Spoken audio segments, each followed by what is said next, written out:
बहे पुरवैया के लहरा हो गोरी सोवे अंगनवा। बहे पुरवैया के लहरा हो गोरी सोवे अंगनवा। बहे पुरवैया के लहरा हो गोरी सोवे अंगनवा। बहे पुरवैया के लहरा हो गोरी सोवे अंगनवा। सोवे अंगनवा हो सोवे अंगनवा। सोवे अंगनवा हो सोवे अंगनवा। सोवे अंगनवा हो सोवे अंगनवा। सोवे अंगनवा हो सोवे अंगनवा। बहे पुरवैया के लहरा हो गोरी सोवे अंगनवा। बहे पुरवैया के लहरा हो गोरी सोवे अंगनवा। कवन गजरिया गाजा दिहलस रे हमर राजा गौरइले।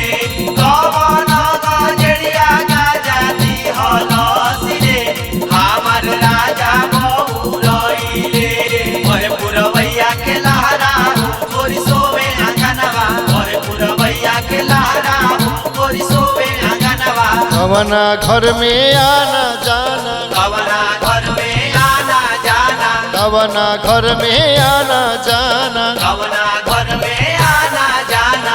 आना जाना हो आना जाना।